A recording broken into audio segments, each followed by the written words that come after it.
These videos are not intended to replace the expert advice of your health professionals. Please note, not all care challenges discussed occur for everyone with MND. The strategies provided are not extensive.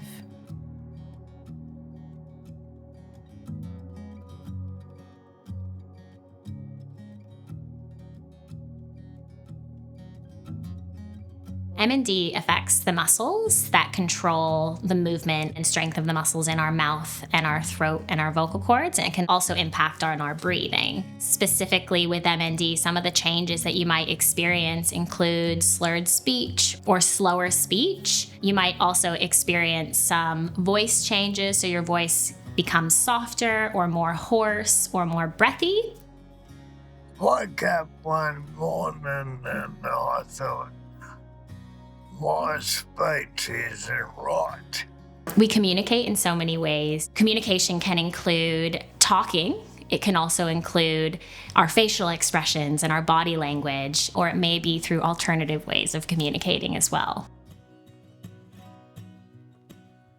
If you're out in the community and out at a noisy cafe, you might find that communicating to the people that are sitting on either side of you or across the table from you might be a little bit easier. If you're finding that communicating in a large group is becoming harder, you might try and catch up with, a smaller group of people or have one-on-one chats. If you know that you've got a social event later on in the afternoon, you might have a quiet morning where you rest up. Pay attention to when you feel like you have the most energy and when your communication is the easiest for you, and to communicate that with your family and friends and say like, hey, catching up at 3:00 is a great time for me. I get tired by 6:00. And I think not being afraid to communicate those helpful strategies to your friends and family, because often it's received really well and people want to be able to support you. Rather than calling somebody on the phone, you might send them a text message or, share a photo with them. Some of my clients prefer me to come out monthly and see them in person and communicate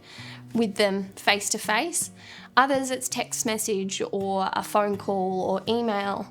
Others, it's going through their primary carer.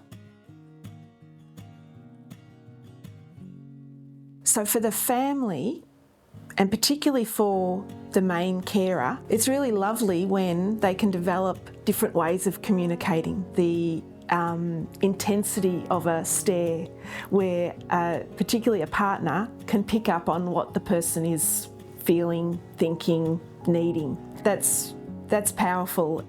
Unfortunately, because of my neuro disease, has taken his voice and his speech away from us all. And I miss that. We all miss that.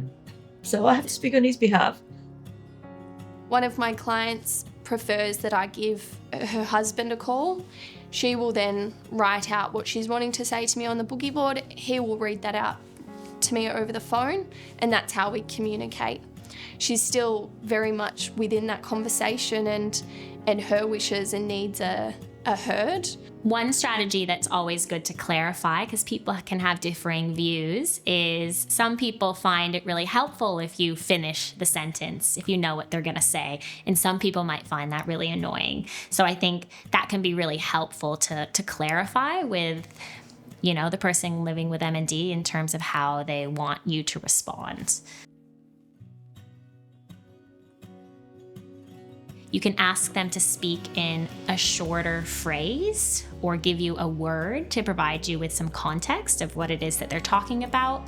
I think it's really important, if you don't understand what they're saying, to ask them to repeat themselves. Another strategy is to ask yes or no questions to identify, what it is that they're trying to say if you aren't able to understand them through speech. I think it's really important that if you are experiencing a communication breakdown or communication is getting harder, to acknowledge that it is hard. It feels hard because it is hard.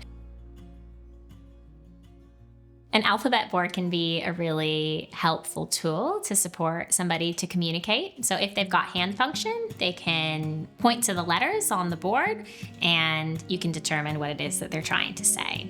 Another strategy or tool that can also be developed and personalized is to create a phrase board or a picture board of the things that are important for you to communicate about. So that might be requests, across the day, positioning changes that are needed. Maybe having some phrases even laminated and on the wall of the shower so the person can indicate what they're wanting. Utilising a voice amplifier, for example, if they're not able to project their voice to be able to communicate with their loved ones, or in settings like in a restaurant or cafe where it might be a little bit louder. One of my clients goes down to a local cafe in his power wheelchair every week to meet up with his group of friends, and he brings in his backpack all the different parts that he requires to be able to communicate. And while sometimes, he comments that it's a lot of things, it enables him to be able to be part of that conversation and continue to be able to communicate and do those activities that he did prior to getting MND, that he's able to do them now. You could also use a boogie board, which is a black writing tablet that you can use to, write down what you want to say. You push a button and it's cleared. There are different apps available that are called text-to-speech apps. You type out what you want to say and push a button and it speaks it out loud for you. Hi, how are you? Nice to see you today. I've had a client who went through the process of voice banking and unfortunately wasn't able to complete it. And so then they decided to use a generic voice through text-to-speech applications. He's got a lot of joy out of it because he's been able to change the accent that he uses with his voice, and you'll often see him with quite a smile when he puts on an Irish accent and people aren't expecting it, and he gets quite a laugh out of that. If you are experiencing hand function changes and speech changes and you're finding it harder to hold your phone or to use a pen and paper, you might find that propping pillows up under your elbows might be helpful. You might find using a stylus or a foam to build up the pen might also make it easier for you to hold. So voice banking is a great thing that can be done early on in your disease. It allows them to preserve a sense of their identity. Voice banking is the process of recording yourself saying approximately 50 phrases.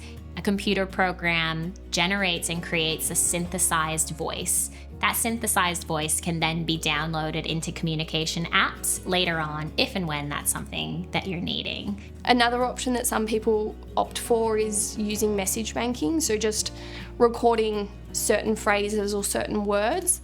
Their voice is captured exactly how it is. I've had people as well complete message banking as a form of a legacy tool. So they recorded an 18th birthday speech for their daughter, or they recorded a wedding speech for their child. One of my clients was telling me they recorded a message to then input into a teddy bear to then give to their grandchildren.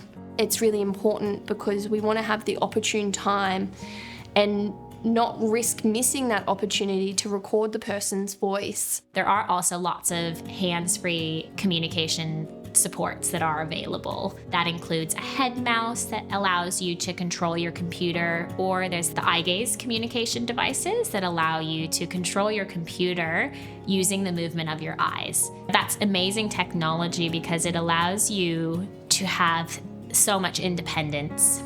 And you can speak to your speech pathologist if you're interested in trialing one of those. So checking in with your speech pathologist early on can be really valuable. The speech pathologist's job is to provide you with all of the information that's available and all of the different communication options and supports that are available. That point of introducing a piece of technology can either be liberating or it can be another confronting step. So playing around with notepad and pen, with iPads, with the eye gaze before it's needed can be getting ready but also getting more comfortable. A really tricky conversation that we think is valuable is talking through an advanced care plan. It's a really hard conversation to have, but it means that the person with MND has all their opinions and their preferences talked about so that down the track, the whole family knows what that person would prefer. The biggest thing is just to enable that time, to enable that person to make the decision of how they want to communicate, and we just need to respect the person living with MND and their preferences around communication.